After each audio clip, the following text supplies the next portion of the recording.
Bonjour à toutes et à tous, Mel Croya. Photoshop passe désormais en version CC 2023, c'est la version 24.00. Le gros changement c'est quoi? Une version améliorée de l'outil sélection d'objets, il est plus efficace et plus rapide. Une nouvelle commande fait son apparition qui nous permet, après avoir sélectionné un objet, de le supprimer et de restaurer le fond.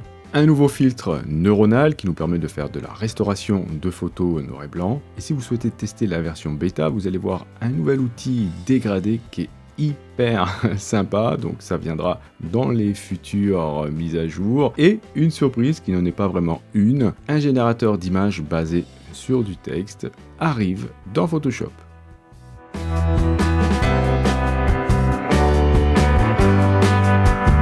Alors on va commencer par ouvrir cette image là, je vous mettrai le lien des images dans la description si vous voulez tester, et on va commencer par voir l'amélioration de l'outil sélection d'objets que vous trouvez ici dans la barre des outils. Il devient beaucoup plus précis et beaucoup plus rapide. Bon, c'est pour ça que j'ai choisi cette image là qui est assez complexe, et lorsque vous l'activez, vous avez normalement, vous voyez, cette double flèche qui va se mettre à tourner si vous avez activé le Finder d'objets. Donc c'est important de l'avoir activé. Vous voyez, quand il n'est pas activé, on ne peut pas trouver les objets. Et si vous l'activez, ça va se mettre à tourner. Pour ça, il faut que je vous le remontre. Je vais fermer l'image, la réouvrir. Et voilà, vous voyez, ça tourne dès que vous avez l'outil qui est activé. Et ça va beaucoup plus vite qu'avant. Si vous ne vous rappelez pas comment fonctionne cet outil, il suffit de survoler les éléments de votre image pour les voir remplis d'une couleur que vous pouvez changer ici pour indiquer la zone que vous allez sélectionner. Alors, je vais tester. Je clique sur le modèle et la sélection se fait beaucoup plus rapidement qu'auparavant. Alors évidemment, il y aura toujours des petites choses à corriger. Le réflexe ici, c'est de créer un masque de fusion, éventuellement d'ajouter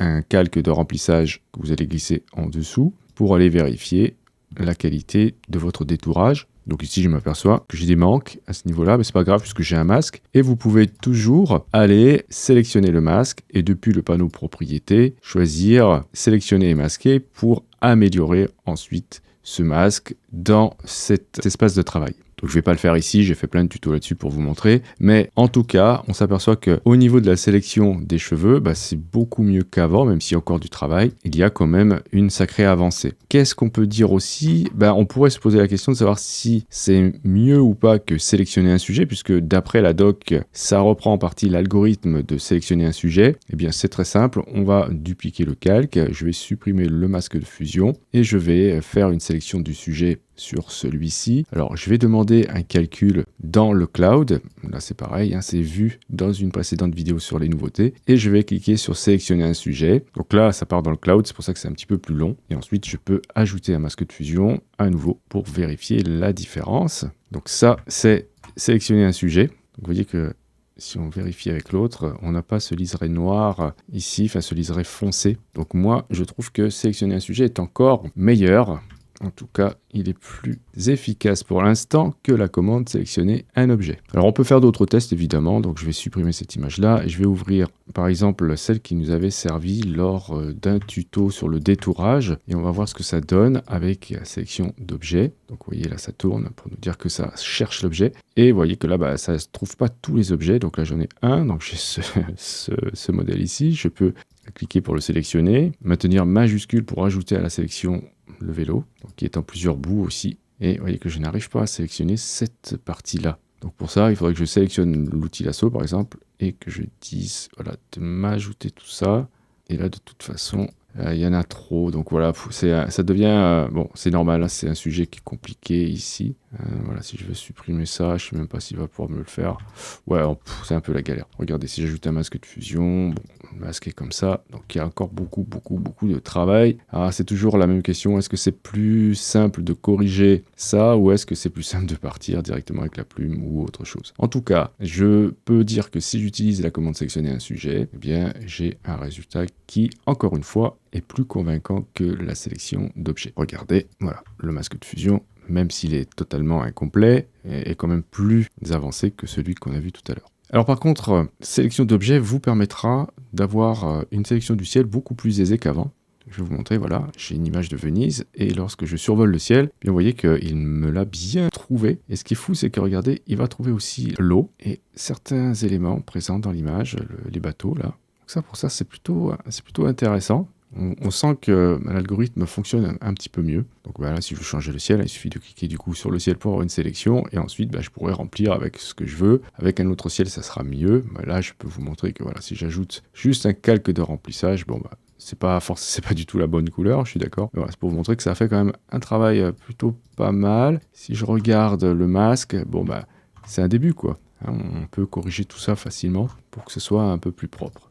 N'oubliez pas que vous disposez aussi de la commande dans le menu édition remplacement du ciel qui fonctionne à peu près avec les mêmes algorithmes, puisque regardez, si je fais un remplacement du ciel, que je vais voir le masque, il ressemble beaucoup à celui qu'on a vu tout à l'heure. Alors j'ai testé d'autres images pour la sélection du ciel, celle-ci notamment, et pourtant c'est très complexe. Eh bien regardez, hop, avec la sélection d'objets, le ciel est sélectionné, les fils sont épargnés, c'est plutôt assez bluffant. Voilà, et je vais ouvrir une autre image pour vous montrer encore une fois celle-ci, qui est aussi assez complexe, puisqu'il y a plein de fils.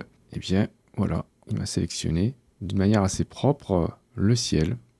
Et vous voyez que les fils sont épargnés. Donc ça, c'est plutôt sympa. Alors qu'est-ce qu'on peut faire en plus avec cette nouvelle version? Eh bien, vous avez quelque chose de très intéressant. C'est la possibilité de sélectionner un objet et de le supprimer, et de remplacer directement ce qui se passe en dessous en un seul clic. Donc là, je fais une sélection, par exemple, de ce surfeur. Je fais un clic droit et je peux lui demander de supprimer et de remplir la sélection, ce qui m'évite de passer par la commande remplissage d'après le contenu.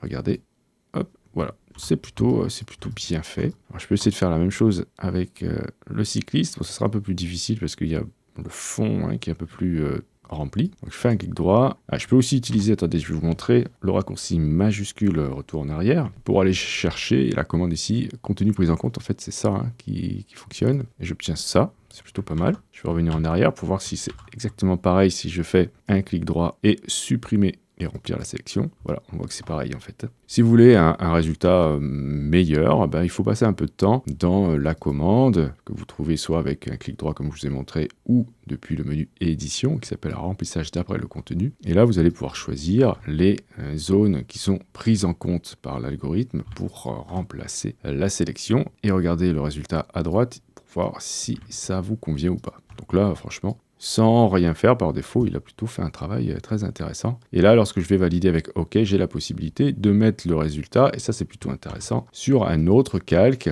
ce qui n'est pas le cas lorsque vous faites juste appel à la commande supprimer et remplir la sélection.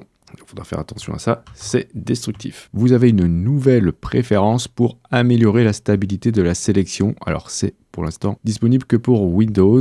Alors il faut aller dans les préférences bien sûr et dans traitement de l'image. Vous avez ici traitement des sélections plus rapide ou alors plus stable. Moi ici j'avais plus rapide de sélectionner, c'est pour ça que l'outil de sélection d'objets était plus rapide. Voilà, si vous avez des problèmes d'instabilité comme c'est écrit ici, choisissez plus stable, ce sera plus lent mais voilà, ça plantera moins et il faudra redémarrer Photoshop pour que ce soit pris en compte. Si vous avez des problèmes parce que vous disposez d'une ancienne carte vidéo avec un GPU donc un peu ancien, toujours dans les préférences, vous avez dans aperçu de technologie, ici la possibilité de cocher mode GPU plus ancien, donc avant 2016, donc c'est ancien mais quand même pas tant que ça. Ça va concerner les GPU qui ne prennent pas en compte DirectX 12 ou une version ultérieure. Donc là voilà, il faudra cocher ça, redémarrer Photoshop pour voir si ça améliore un petit peu le problème. Un nouveau filtre neuronal fait son apparition, donc vous allez dans le menu filtre neuronal ou Neural Filters, et vous avez ici restauration de photos, c'est en version bêta, il faut bien sûr le télécharger et l'activer, et là vous avez des petits curseurs qui vous permettront d'améliorer la photo, d'améliorer le visage, de faire une réduction des rayures, le traitement se fera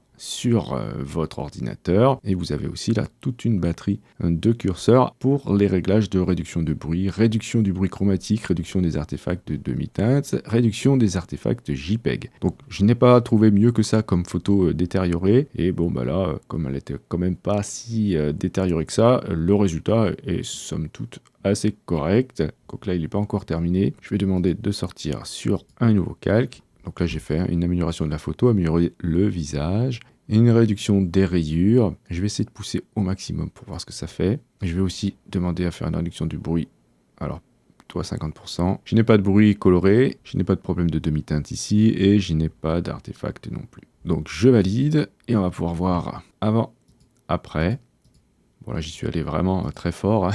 Vous voyez que le visage est extrêmement lissé. Mais voilà, donc faut tester et peut-être ne pas aller si fort dans les réglages.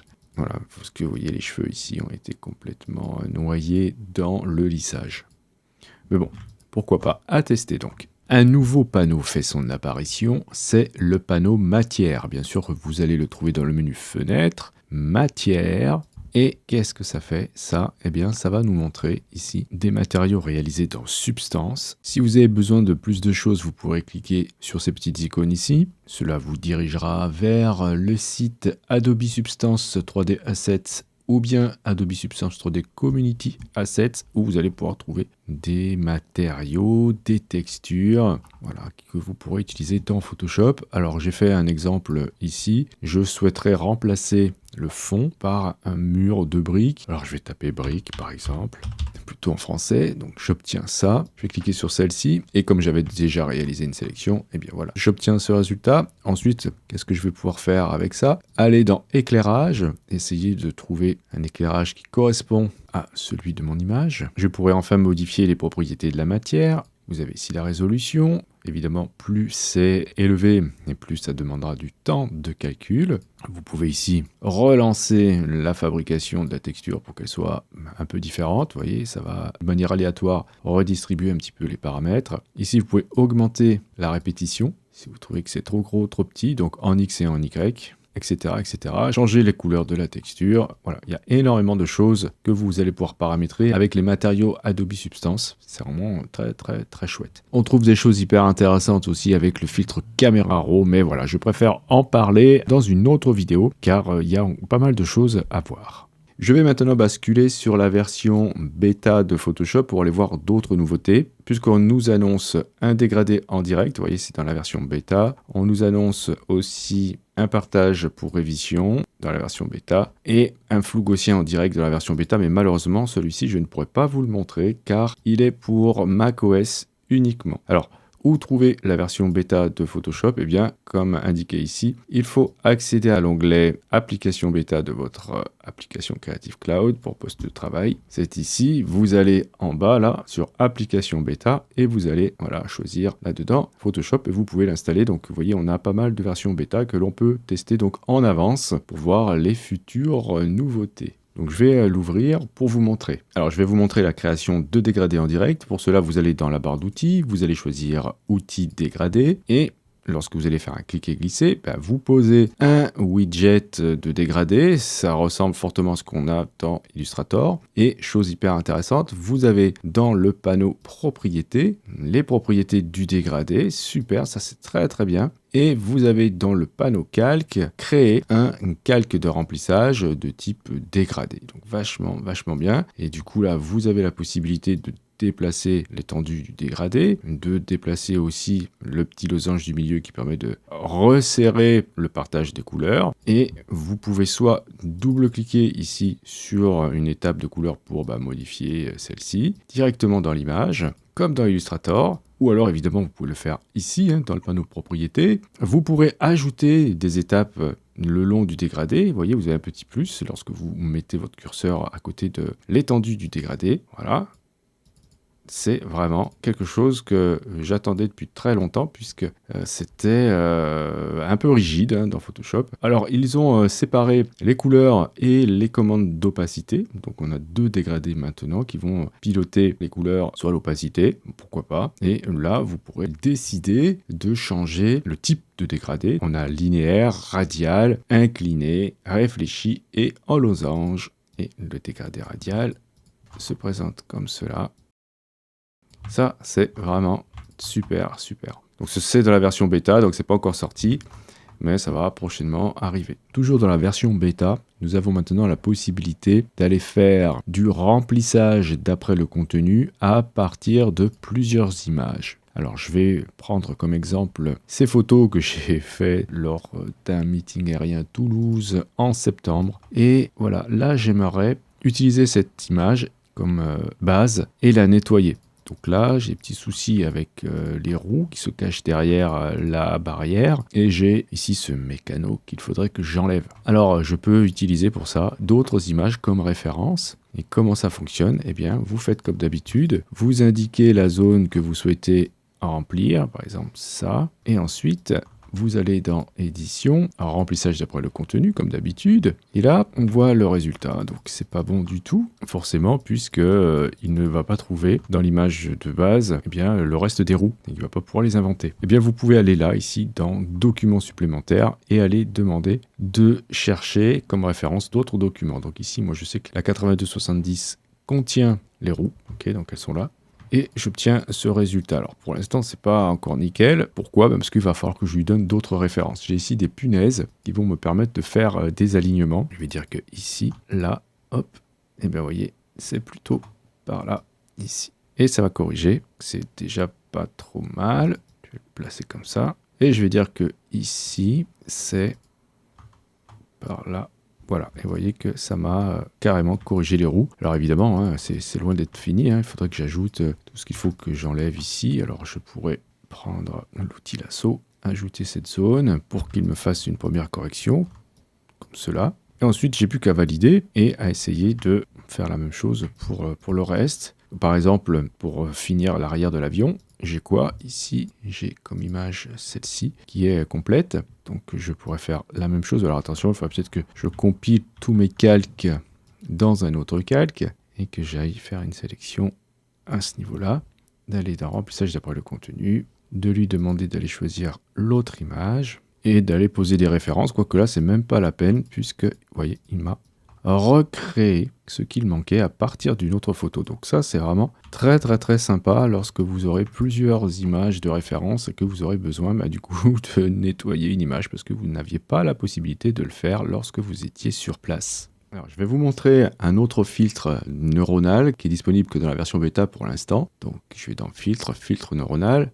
Donc je vais pixeliser mon arrière-plan ici, c'est pas bien méchant. Et là, vous avez quelque chose qui est l'intelligence artificielle basée sur des prompts. Donc voilà, on le sentait venir. Eh bien là, ça y est, ça arrive avec ce premier filtre créatif qui s'appelle toile de fond créateur. Lorsque vous cliquez dessus, vous avez ici la possibilité de taper votre prompt pour faire quoi? Bien pour créer des fonds. Ok, donc si vous ne savez pas ce que c'est qu'un prompt, eh bien en fait c'est une ligne de commande où vous allez décrire ce que vous souhaitez avoir comme fond. Et l'algorithme ici basé sur de l'intelligence artificielle va aller chercher, en fonction des mots que vous avez tapés, à créer quelque chose qui correspond à ces mots. Si vous ne savez pas trop quoi faire, vous pouvez cliquer ici pour aller voir dans Behance des prompts qui sont déjà ici proposés par défaut. Donc là, vous avez ça, on peut tester n'importe quoi. Par exemple, je veux, pourquoi pas, quelque chose d'un peu doré comme ça. Hop, je clique sur créer. Donc voilà le prompt, Gold Leaf Wall Texture. Et on a l'algorithme qui se met en route, qui nous propose 3 versions. On peut demander à faire plus ou moins une variété. Donc dès que vous allez cliquer sur créer, ça va recalculer. Donc c'est exactement le même fonctionnement que Midjourney, Stable Diffusion ou DALL-E par exemple. Et voilà, ça commence à arriver dans Photoshop, donc imaginez que là on aura certainement d'autres filtres pour créer de toutes pièces des images. Et si vous suivez ma chaîne secondaire, vous savez qu'il existe déjà un plugin pour Photoshop qui permet de lancer Stable Diffusion directement dans Photoshop. Donc là, une fois qu'on a ça, qu'est-ce qu'on fait? Vous cliquez sur celui que vous voulez et vous demandez par exemple de faire un nouveau groupe de calques. Et vous cliquez sur OK. Et voilà, vous avez maintenant, alors je vais chercher le panneau calque, un nouveau groupe. J'aurais pu avoir ici plusieurs essais. Hein. Si j'avais demandé, j'aurais pu faire plusieurs sélections de fonds. Et voilà ce que j'obtiens. Donc voilà. Voilà, les générateurs d'images basés sur du texte arrivent dans Photoshop très bientôt. On le sait avec la version bêta. Ensuite, on a une petite nouveauté avec le partage. Si vous cliquez ici sur partager, vous allez pouvoir demander à partager pour révision. C'est-à-dire que vous allez créer un lien pour recueillir des commentaires. Donc c'est quelque chose qu'on connaît déjà avec XD par exemple. Donc je ne vais pas vous montrer ici en détail, mais il suffira de cliquer là pour ensuite inscrire une adresse email pour inviter une personne à regarder ce que vous lui avez partagé. Donc votre document sera enregistré sur le cloud et cette personne qui aura accès à ce lien pourra écrire des commentaires et vous aurez vous une petite alerte quand celle-ci aura posé son commentaire et vous pourrez voir ce qu'elle pense de votre travail et voilà ce qu'elle a à dire dessus. Donc c'est très pratique lorsqu'on travaille à plusieurs sur un projet, voilà, un projet commun. Donc voilà pour cette mise à jour de Photoshop version CC 2023. Je vous remercie d'avoir suivi cette vidéo, bien sûr. Comme d'habitude, si vous avez des questions, n'hésitez pas à le faire dans les commentaires. Si vous souhaitez soutenir cette chaîne, vous pouvez cliquer sur j'aime, c'est hyper important pour le référencement. Si vous souhaitez aller plus loin, vous pouvez cliquer sur le lien Utip présent dans la description de la vidéo. Je remercie encore une fois sincèrement toutes celles et ceux qui l'ont déjà fait. Et si vous n'êtes pas abonné et que vous souhaitez le faire, vous pouvez cliquer sur abonnez-vous. N'oubliez pas la petite clochette pour être averti des prochains cours, des prochains tutos. Justement, on se dit à la prochaine pour un autre cours ou pour un autre tuto.